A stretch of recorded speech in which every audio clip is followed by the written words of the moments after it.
Hello and welcome to my latest weekly video news from Madison's. Recording this later this week. I am sat here on Thursday, the 27th of November, the day after the much anticipated, widely awaited, market holding its breath autumn budget, which the Chancellor Rachel Reeves delivered just yesterday.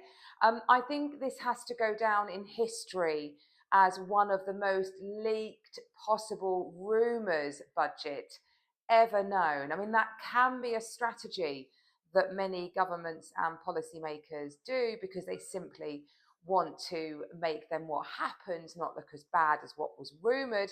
And I think that probably is the overall sentiment for the property market for this particular budget.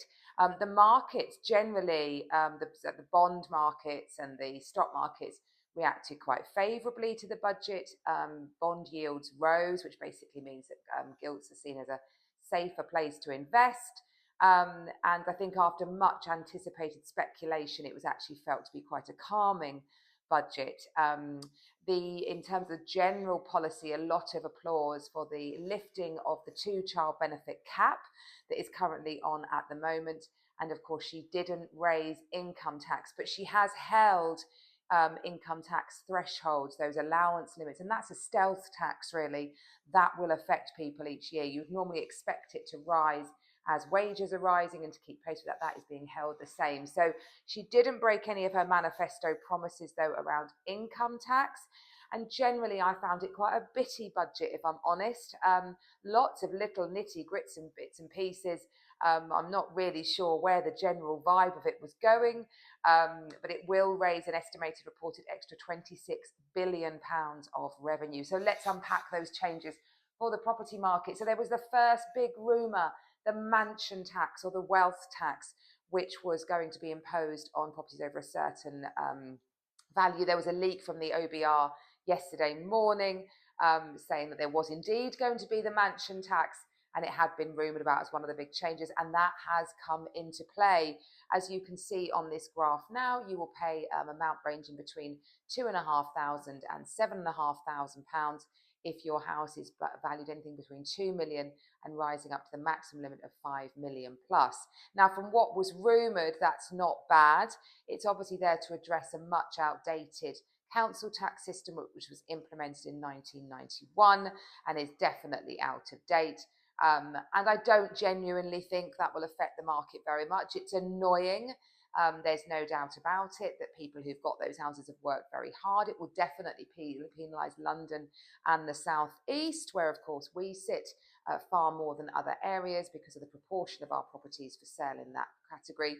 Rightmove came out yesterday and said only 0.5% of property sales last year were for £2 million plus, and indeed the £2 million plus market affects only 1% of national housing stock. But if you looked at just in London and the South East, that figure would be a lot higher. So certainly it will affect us down here in Tunbridge Wells a lot more, but it wasn't as bad as was rumoured. So I think probably people breathing a sigh of relief on that one, that it couldn't be that bad. And I genuinely don't think it will affect the market very much at all. You'll just factor it into your equations when buying a property.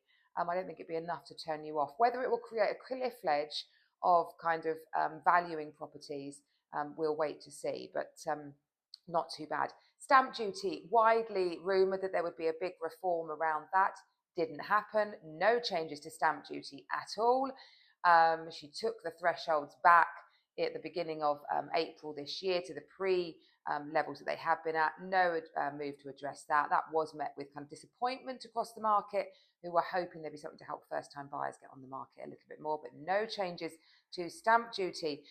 Landlords, there was rumoured that they would be taxed national insurance contributions on their rental income. That did not happen, but she did introduce a crafty uplift on income tax rates. So the basic rate has gone to 22%. Let me get these figures absolutely right for you. The higher to 42%, and the additional to 47%. That is not pleasant, really. Landlords are already feeling incredibly beleaguered by recent events. We've had the increase of stamp duty last year on anything that's not your principal private residence. There's Renters' Rights Act coming into force on the 1st of May. next year. And it's kind of, they're already feeling that with the Renters' Rights Act, lots of changes to do with rent increases, how you gain possession of your property. It's not an attractive asset to be seen, to be sitting in as a result of Renters' Rights Act. And with that increase in tax, all that will happen, landlords will exit the market, or they will put their rents up to compensate for that extra tax.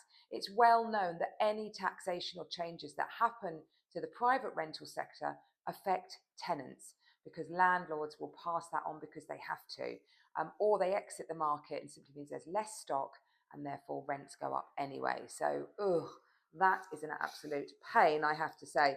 But she didn't obviously introduce the national insurance hike, which was good.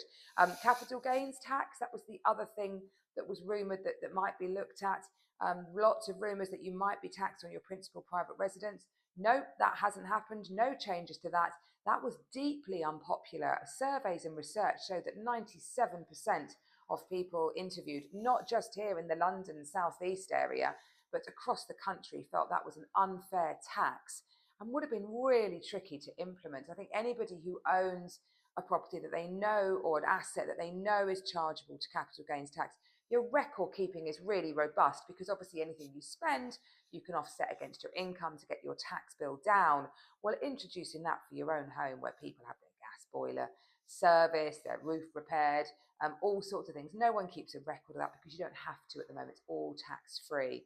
So yeah, no changes on the capital gains tax for your principal private residence. So all in all, wealth tax on properties over 2 million won't be introduced until April 2028. So we've got a pause on that coming in anyway, because they've got to get out and revalue all those properties in band F, G and H to see which ones it affects. And property tax going up for landlords on the income that they generate from properties. That was it, really. Generally in the scheme of it to affect the property. So how do I think the market will react? There's definitely been a sense of holding its breath. There's no doubt about that. I think it will push forward. It will calm things a lot. It's whether we'll see it before Christmas or not. I think probably not. So I think we'll get through now into Christmas, go into the new year, and I'm expecting the new year, a lot of pent up demand, and people who sat on their hands will now push forward, knowing what the market and the world looks like. So anyone wants to chat through about selling their property, as ever, we'd be delighted to speak to you. We've been quiet on valuations recently, as everyone's been holding their breath. I think that will change. So if you want to take advantage of our nice quiet diary now and get your valuation done before Christmas so you can start to plan, please give us a call. As always, delighted to help. I hope that was of use. I'll see you next week with my more usual roundup. Bye-bye.